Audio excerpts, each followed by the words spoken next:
My guy Brian, What's how's it up? going? What's going on, man? Happy New Year. Um, Happy New Year to you too. Now I'm just laughing to myself because you could win nine millionaire makers, nine NFL GPPs, and you still wouldn't make as much money as Mayweather made for fighting that guy in Japan. Yeah, his was a little bit easier than winning nine GPPs. God damn, that's crazy, right?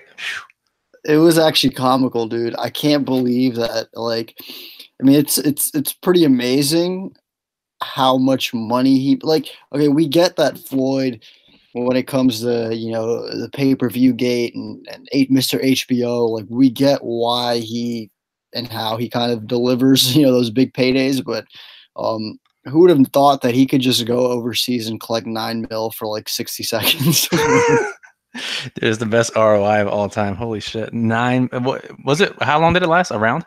Oh, good question. It definitely didn't last long. um let's see. um Apparently some people are saying it was fixed, but I don't, it didn't last long at all, dude. I don't have it in front of me. I'm trying to pull up through these. Everything I'm looking up now is talking about how the fight was Yeah, would you jump in the ring with him for 9 million? for 9 million. Yeah. Yeah, I think I'd do it. I mean, if there's no stipulations and like I'm allowed to get knocked down as soon as I get touched. Yeah, right. I mean, it's essentially just like getting paid $9 million to be knocked out by a professional boxer. Yeah, and I think I'd like get knocked out before I actually got knocked out. You feel me? Yeah. As soon as his hand, I see his hands are moving, I'm Just drop. falling out. Yeah, like the wind could knock me out. I'll take my check. WWE style. Just get hit, drop Yeah, before you hit. Yeah. and that's how they did it, man, for a long time. The whole time, as a kid, like it looks so real, and then you're like, wait, they're actually just punching air. I know, it's like when finding out Santa Claus was fake. It's like what? Well, before we lose any of our listeners here, let's jump into some NFL talk. The season is over. Long 17-week journey. Hopefully, you had a chance to eat, make some money in DFS, maybe win your seasonal leagues. Brian, how did things turn out for you? All my local leagues, the season long leagues did pretty well. My online, my national leagues, a down year for me there. But DFS was great. Obviously, Derrick Henry, a big part of that. But now, I mean, I'm really excited for the playoffs. We got so many slates that we can play, and with the rise of single game, now we have 4 single game slates every week for the next 2 weeks, and then the Super Bowl is going to be a massive, massive single game slate. So I'm really excited for that, honestly. Nice. Well, damn, I was gonna let you humble brag about winning a season long pick'em pool, but you chose to pass on that. I should have, yeah, but you know what? There's no time for being humble in 2019. So yeah, won a long season, long against the spread pool. Honestly, just using the shit we talk about in the betting plug, looking at public betting percentages and line moves, and just picking lines that were off and lines that the public weren't on, and yeah, nice little 4K hitting the pockets. Oh yeah, I'm on the Levy Pool rankings page and feel proud, man. I'm proud to know you. Yeah, it's a big accomplishment, and props to him for paying out so quickly. That should Yeah. hit my bank account like in 2 days. So Levy Pool, man. He does an incredible March Madness tournament, like where he literally has, I think, he has to cut it off at around 1,000 entries, but really fun stuff. So, yep, wild card weekend. We have 4 games. We have single game slates, and we also have weekend slates here. What are you most looking forward to as far as just what slate to play? I honestly, I think I'm looking forward most to each single game slate. But then, like I said, the Super Bowl is what I'm targeting, and just from my experience with it last year, and that was like the first time they really had a big single game tournament with FanDuel and DraftKings. And DraftKings last year had the individual defensive players. Obviously, they don't have that this year, but they're going to have that big $1 million to the top GPP and we know a ton of casual players are going to be playing. So honestly, on DraftKings where they have the satellites up and ready, FanDuel is slacking. They don't have any satellites up yet. But I'm honestly just going to try to get as many tickets as I can. I'm going to try to max it. I'm trying to get 150 tickets. Whatever I don't get, I'll probably enter with my own cash. So whatever slate on DraftKings has the satellites this week, I'm playing it. Nice. And if it's anything like last Super Bowl, we should expect fireworks, but who knows? Depends on who plays. A lot of offenses, a lot of juggernaut offenses right now look poised for a Super Bowl run. So okay, let's jump into it. Wild card week. We have 3 games with lower over and under totals, and 1 game that kind of dominates. And that's the first game. The Colts and the Texans, 48-point total. Texans are 1-point favorite at home. These are 2 offenses that can stretch the field. There are this literally could be a 35-30 game.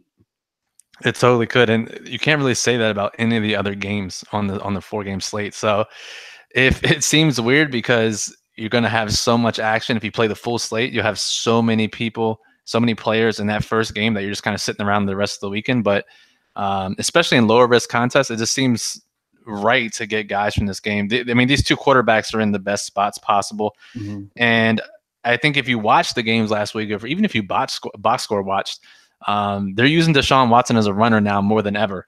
Games are on the line, season's on the line. If he gets hit, he'll suck it up, and they have the off season to recover. So he had 11 carries last week, and just like multiple consecutive runs near the goal line on quarterback keepers. So I mean, expect up to 10 carries for him. And when you have that kind of rushing production with his passing, it just gives him such a high ceiling and a high floor. Oh, absolutely. And look, he was hurt last year, right? This is his first playoff game. We know what he can do on the big stage. We saw it time and time again at Clemson. This guy is, like you said, not going to hesitate to make those hero plays, take off, avoid sliding. So yeah, I see a high rushing floor, but also a high rushing upside with him. Yeah, I mean, Lamar Jackson's more than likely going to be the highest rushing quarterback on the slate, but there's a situation potentially where Watson outgains him on the ground. And like I said, if he gets 10, 12 carries and breaks off a big one, and I mean, he had 2 rushing touchdowns against Philly. I think he had one last week. He had one last week and it was overturned. It was a bullshit call. It definitely should have been a touchdown. But you just got to like him a lot here. And what's so nice about these 2 teams, especially in the passing game, their targets are funneled so clearly to different to guys. So DeAndre Hopkins on one side, and then Ty and Ebron on the other side. It makes it so easy to figure out where the ball's going. Yeah, no, completely agree. And those are guys that will probably be in a lot of cash game lineups. Now, let's talk about the quarterback position across the board. We do have some pretty expensive options here. And honestly, I haven't had a chance to look at ownership projections yet, but I imagine, they're going to be spread out. I thought that originally too, and then looking at our model, and like I said, it's still early. We're recording this Thursday evening, a couple days before the game start. But I think Luck was upwards of like 25-30%, and Deshaun Watson right behind him, like 20-25%. And the other guys spread out like 10-20% each, 10-15% each. So, yeah, I don't know. What do you think? Do you think any of these guys, and we'll get to each game individually, but any of these guys stand out as, they shouldn't be 10% owned? Do you think they should be or they should be higher owned than Luck or Watson? Well, I don't think higher owned than those guys. And I mean, look, the odds makers are sharper than all of us, right? And there's a reason why this game is literally almost pretty much a touchdown above any other game. But with that said, there's just so much rushing upside on the slate. Forget about Deshaun Watson for a second. With Lamar Jackson, you have someone like Mitch Trubisky who could, he could score. You have Dak Prescott and once again, once it's the playoffs, like, all bets are off. These quarterbacks that otherwise may have been protecting themselves at, parts of the season, like, I think they're going to take that extra step. Now, Russell Wilson's someone who, he uses his mobility to like create throwing lanes, but I mean, even someone like him, it wouldn't surprise it wouldn't surprise me seeing him get like 50 yards rushing and a touch. Yeah, I mean, Oh, even his rushing usage is up in the last couple of weeks. Like, these teams throughout the year, and it's not even just like quarterback rushing. And I alluded to this in the daily plug, but like not just quarterback rushing, but these other like high value plays and like wide receiver passes or options or whatever. You're not going to use it throughout the whole year, but when the shit's on the line and you need to play, you're going to bring it out. It doesn't matter what the consequences may be. So quarterback rushing is one of the biggest things, and like you said, the tons of guys on this slate can rush. So I think, especially in high risk contests across the board, it makes sense to diversify a bit, because a lot of these guys, even though their game totals are lower, like you said, their rushing upside gives them pretty big ceilings. no, all great points. Let's take it back to the Colts and Texans game and talk about running backs here for a second. The Colts are expected to get center Ryan Kelly back this week, which should be a big boost to the run game, right? As we've seen that they've averaged actually 1.3 yards more per carry with Kelly on the field. So as you wrote in the plug, it certainly improves the outlook of Marlon Mack, who's actually one of the few running backs this weekend with the shot at 20 plus touches. So I imagine you prefer Marlon Mack to Lamar Miller this week. I think so. I've never been a Lamar Miller guy, but I think just based on that alone, it's just hard to get excited about Miller. And I know you're a Miller guy. It seems like you have him every year in fantasy. So maybe we're on different sides here. I get stuck with him sometimes, but yeah. I mean, like Lamar Miller is certainly a big play guy, and by that I mean he's had like the two longest rushing touchdowns the last like 8 years, right? Right. But maybe everything in between, like it's not like you're gonna often get, that 50, 60 yard run. I think Marlon Mack has shown to just be a better running back, right, per se. And I think that, in a situation where the Colts come out and they're only 1 point underdogs. Them winning this game is far from like ridiculous. But in a game script where the Colts get off to a lead, Marlon Mack could be like the most like dominant running back as far as carries this week, and that even includes someone like Ezekiel Elliott. I mean, it's really going to be game script dependent. Like if they're down, Naeem Hines is going to get a ton of work. If it's like back and forth, they'll get a mix here. But if the Colts do jump out 14-0 or lead in the second half, then they're going to run Mack and try to, preserve the rest of the game. So I think that's the key here, especially you play single game in this game. Diversify your captains a bit, because it could be high scoring, and that means you want a receiver, a pass catcher. You go DeAndre Hopkins or T.Y. Hilton, and I did not mention this in the plug, but if you do think it's lower scoring than expected, and you think he gets the carries, then Marlon Mack makes a ton of sense. You pair him up with the Colts defense on DraftKings or the kicker, and predict the game script that way. But I think just in general, this game specifically, many players could be the highest scoring player of the game. For sure. And T.Y. Hilton, he's been banged up all year. I don't think anyone expects him to be affected at all. Is there any other receiver on either of these teams worth a look for just a price savior? Yeah, probably Kiki. He's supposed to be coming back this week. He practiced in full. They said he's a game time decision, but he's practicing full, and they seem to think he's going to play. And Dontrell Inman for the Colts, he's been playing pretty well. So I think both those guys are cheap salary savers. Yeah, no, I agree there. Moving on, Seahawks, Cowboys. Who do you like in this game, first of all? Another pretty closely projected game. Cowboys are 2-point favorites, but, they're at home, and the home team usually gets 3 points. We know Russell Wilson has been to the playoffs many times before. On the other end, we know that the way down, these two teams are kind of similar. Their philosophies are very similar still. Very committed to running the ball and playing defense. Yeah, it's identical to what they want to do to win this game. And we tweeted today, early Thursday, a poll, and who covers Saturday night spread, the Seahawks or the Cowboys, and down to 1.5 points, right?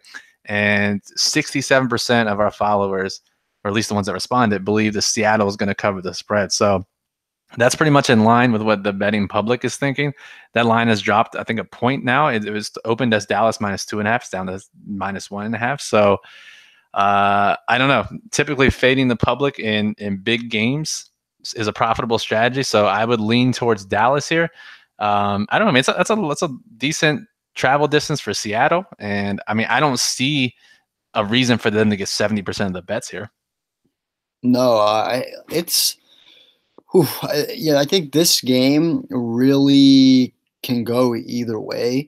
I mean, what you have are two teams that, like, if they're off their game, it can get ugly, right? Mhm.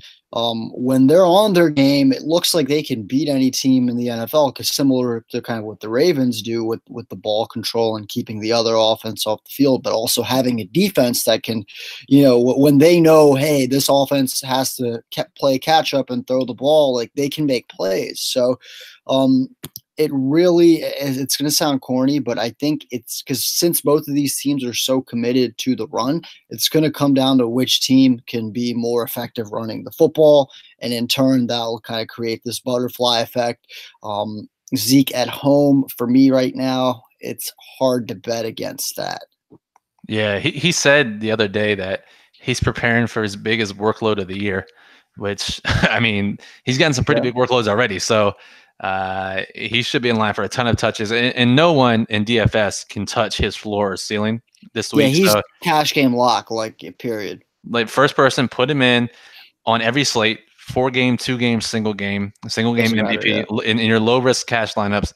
Just lock him in. Don't even think, and then work about the rest. High risk. I mean, I guess there's an argument if he's going to be 60% owned, which it sounds like he will be.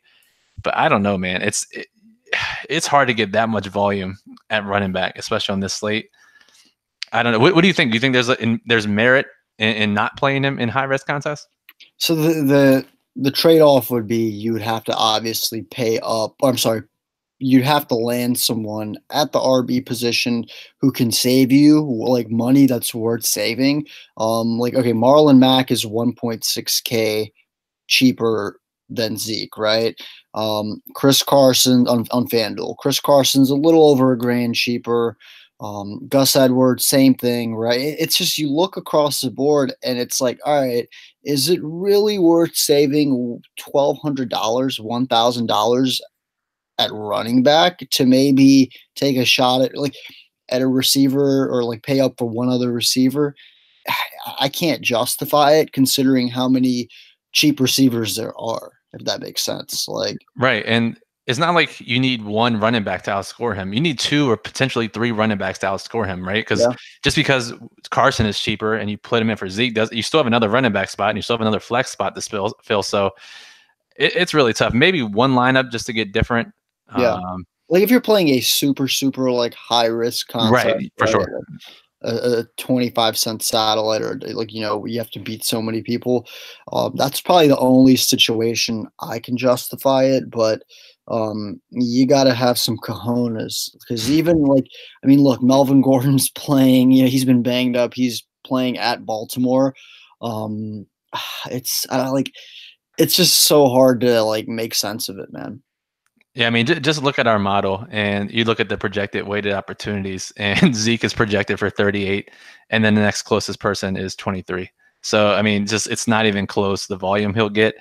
And yeah, I mean, single game MVP, he makes the most sense because this should be a low scoring game. Low scoring games, we like putting in running backs in the MVP spot. But I do think in single game, it's a great idea to flip that and go Carson as your MVP in high risk because almost everyone's going to put Zeke.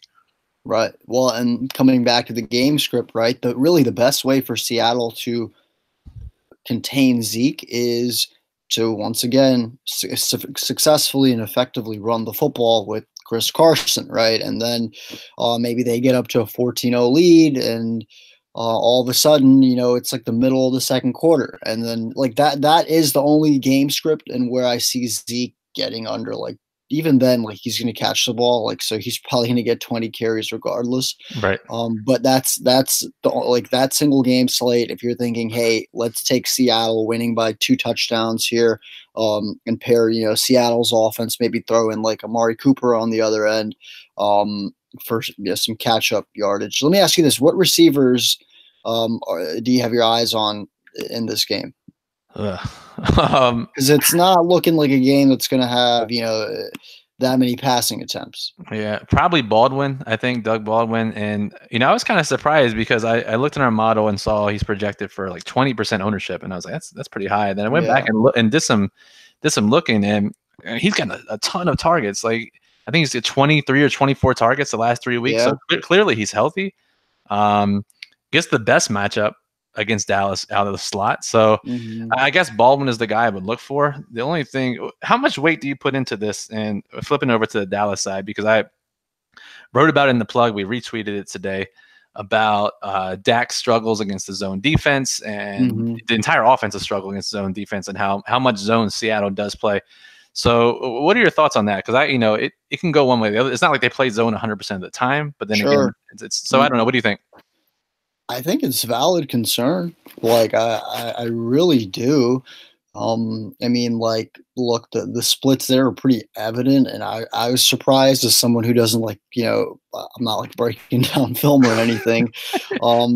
So that did surprise me, and assuming Seattle is smart, like, they're going to play more zone here. It worries me more about Dak than Amari Cooper, though, for that matter, because I do think Amari Cooper has that big play potential, and like Dak can, throw an interception and be 50% completion, have a 50% completion percentage, and Amari can still hit value. That's true. I mean, that's definitely true. I did the last time this was a concern was against Indianapolis, who plays a ton of zone, and the Cowboys got shut out. So 0. So in that case, no, that was an ugly game. I remember I had actually both Dak and Zeke, and if I would have known that Dallas is if Prescott was so bad against the zone, I probably would have gone elsewhere. Right. I mean, all right. So I don't know if this is actually going to happen, but he is cheaper on FanDuel for Amari Cooper. Our model thinks he'll be upwards of 40% owned. What do you do with that if you're playing the 4-game slate? Because that's super high for someone as volatile as Amari Cooper. It's, that price of his, he's under 7K, 6.7K. So, I mean, that puts him like under Tyler Lockett and Doug Baldwin's price. That puts him, in that like Alshon Jeffrey, even less than $800 less than Alshon. It puts him right in line with Allen Robinson, right? So, for me, I'm like, I'm not going to give him 40% exposure. Like, if I make 4 or 5 lineups, I'll probably slot him into one, because at that point, like, he saves you some coin, but he, you could also save another 1,000 by going to Kiki, right? Or like, you got Dontrell Inman, or you have guys that I think could give you that sort of like Tyrell Williams, right? Who, I mean, look, we get that it's a tough matchup, but if anything, I think Keenan Allen will be mostly affected. So then you have, there's a lot of other guys I think that are cheaper that I'd rather go to at that point. Yeah, and I actually like Alshon and Allen Robinson both more than Amari Cooper. But I'm like you, if you make 5 high-risk lineups, I think the best move is probably to put him into one, just in case he does go off. You have one lineup that's got a shot. But yeah, if you're just making one high-risk lineup, I mean, there's no way I would play him at 40%. Yeah, and then, I mean, you got to assume most of your lineups will probably have, like, even higher risk will have both Zeke and DeAndre, right? Right. And at that point, it's like, yeah, those are 2 highly priced studs. Quarterbacks aren't, like, there's really not much like you can do to save money at quarterback this week. I mean, you're not going to play Nick Foles. I don't know. I wouldn't play Nick Foles. No. But maybe some people will, and maybe he'll throw 4 touchdowns, right? But yeah, at that point, like, I think you're going to need to have one receiver that's going to cost you under like $5.5 grand. Probably. Yeah. It's just, it really limits your lineup if you, and how much stock are you putting into the Cowboys offense if you have both Zeke and Amari Cooper? Right. And their team total is what, like 21 or something, 22? So 20, yeah, I think 22, which actually makes them it puts them like right in the middle, considering how low the other games are projected. But yeah, I mean, Amari Cooper, like, he's someone that, like, he could get 11 targets and get 30 yards. Like we saw that happen last week, right? So Right. just because he's not in Oakland anymore doesn't mean that can't happen to him. True. And we saw early on, like, and what you kind of got was like Amari had those showcase games. Like he came in first game Monday night, caught a touchdown, right? Jerry Jones called that play, made sure he caught it.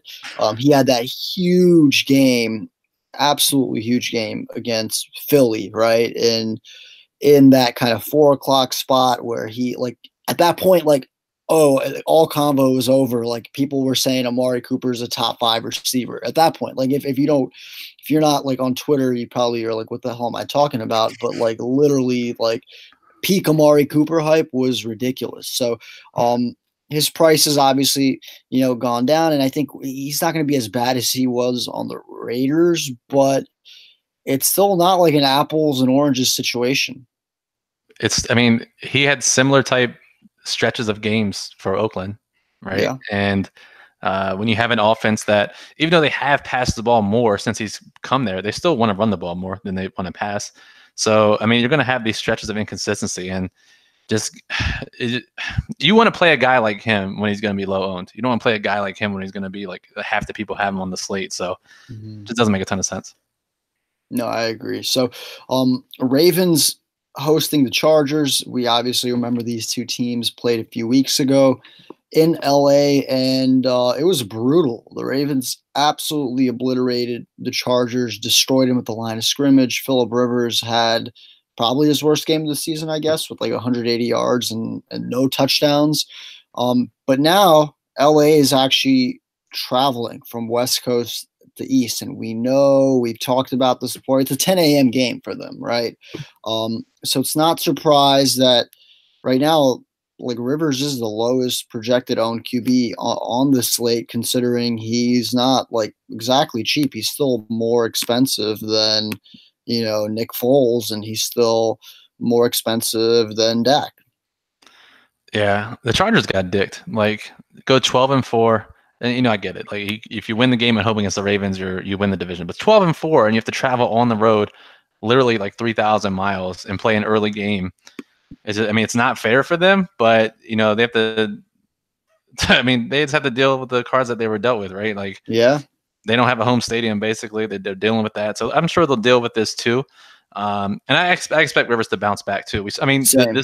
This Ravens defense isn't impenetrable. We saw Mayfield No. throw for 3 touchdowns last week. Yup. So Dude, I'm all for having a high risk lineup with this Chargers team, like Phillip Rivers, throw in Keenan Allen, right? Throw in Stephen A. Smith's boy Hunter Henry. He just had the foresight to know he was coming back for the playoffs. He just knew, but on a serious note, like this is a game where I could see it go either way, and like that's the cool thing about FanDuel, right? And DraftKings is like, hey, you can make 3, 4, 5 lineups, and once again, create that story. Think about the game theory. Hey, we know Rivers is going to be low owned. There's literally every reason to be off him because it's fresh in everyone's mind. People are going to be like, how the hell can Rivers have a good game against Baltimore in Baltimore when he just stunk it up 2 weeks ago? And we saw how dominant the Ravens front seven was against the Chargers. So his ownership per his upside is exactly what you want to target in higher risk contests. Now, he literally could go out there and throw for 200 yards and 2 picks and a touchdown, and the Ravens, run away with it. But there is a scenario in my head where Phillip Rivers goes out there, regardless of them going from, the East Coast to the West, West Coast to the East, regardless of what happened a few weeks ago, throws 4 touchdowns. And then you have a chance to get a quarterback with, like very low ownership, big leverage play right there. Yeah, dude. I mean, he travels every day to work an hour and a half each way. He's not worried about travel. So I think Rivers will be fine, dude. And like you said, he's going to be projected, I think, 5% owned. Keenan Allen's actually a top 3 play in our model at 8 to 10% ownership. It goes back to the beginning of the podcast. In the playoffs, these games when the season's on the line, they're going to get the ball to their best players. Keenan Allen's not going to get 4 or 5 targets in this game.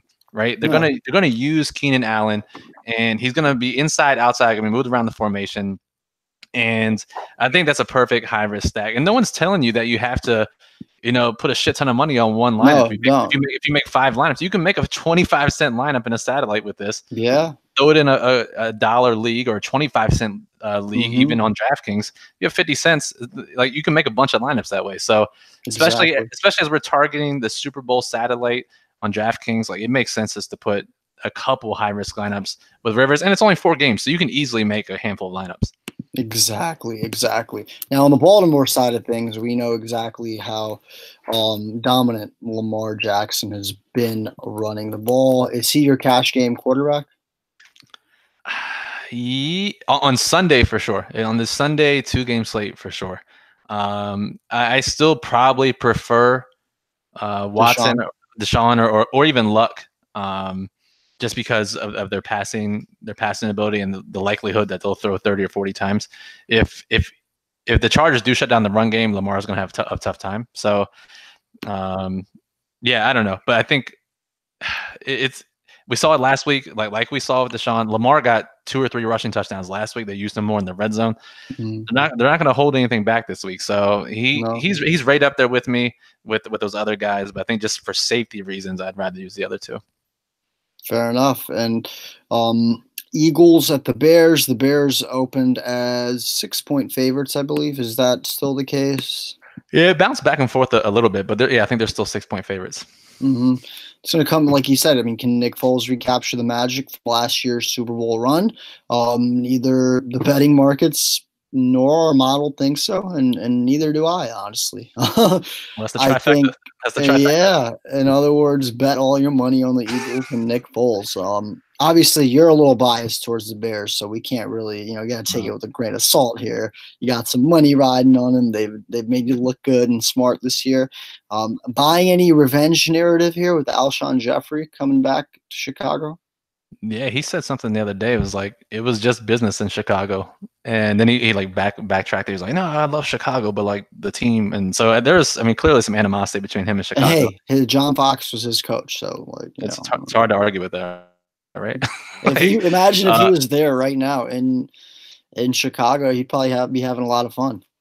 Yeah, I'm sure he would. So I don't know. I'm gonna be nervous this game. It feels like they should win, but just Nick Foles coming in with his energy, and yeah, I don't know.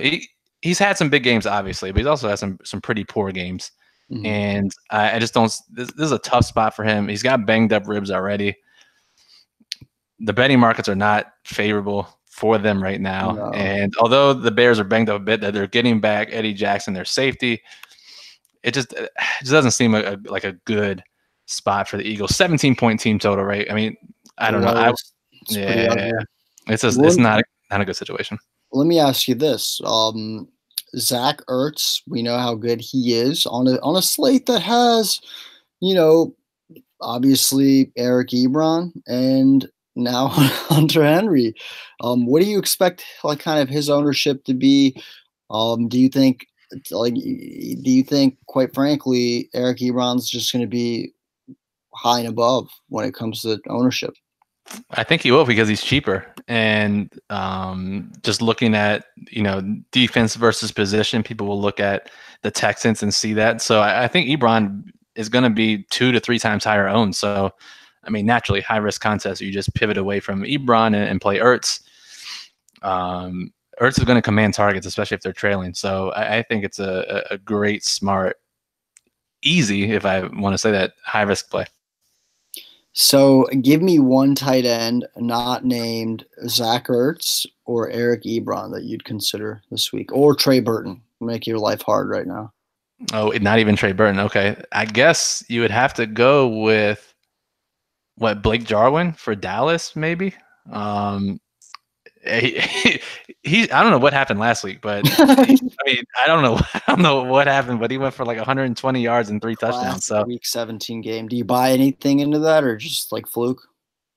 It's a fluke for sure, but he's been running a lot of routes and he's been getting targets. So I don't know if it's a fluke or not. Seattle's really tough against tight ends, so I don't know who else you could possibly play. Maybe one of the Baltimore guys, maybe one of the Houston guys, but I think you stick to those 3 and maybe Jarwin. There's no reason to go cheaper. I think if you're playing the 4-game full slate, I don't think you need to tricky and cute and go to somebody else. No Hunter Henry exposure if he's activated. Yeah, maybe, right? High risk, super high risk. I mean, Stephen, if you're going in a head-to-head with Stephen A, you already know he has him rostered. Yeah, you got to block him. You got to put in Henry just so you can go 7 versus Stephen A. But no, I mean, like, it's definitely interesting because you look at the tight end position where, like, we haven't usually on most weeks, like, you'll have. I mean, first of all, everyone's been on Eric Ebron. That just shows how the information, like, is like mass information is actually, I think, weirdly enough, made like the average DFS player a lot smarter, right? Oh, yeah. But yeah, like Trey Burton, Zach Ertz, Eric Ebron, like those are really going to be, I'd say, what, 90% of ownership? Probably so. Yeah, 80 to 90%. And like if you're making 4 to 5 lineups, there's no reason to go away from those guys. You're making a ton of lineups, right? 150 lineups. Yeah, sure, you want some exposure to maybe some other guys, but for us normal folks who are just playing a handful of lineups, yeah, there's no reason to really go away. Yeah, well, let's wrap it up and make some picks here. I think we both got to put ourselves on blast. And I didn't tell you we were going to do this, but here we are. I'm ready for it. That's right. I've been putting myself on blast with this Bears all year, so Colts, Texans.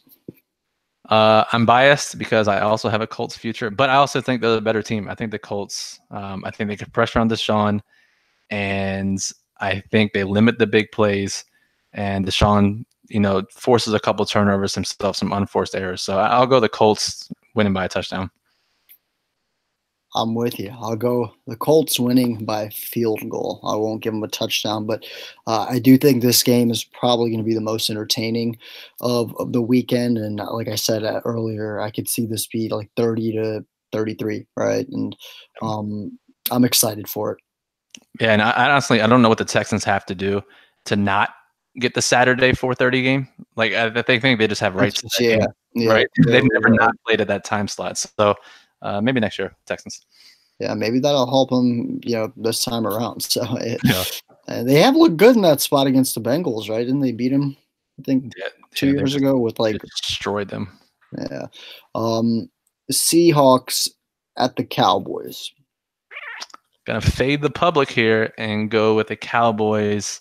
I'll say they win by a field goal. I am going to agree with you. I hate to say it. Oh, God. I want Russell Wilson to do it.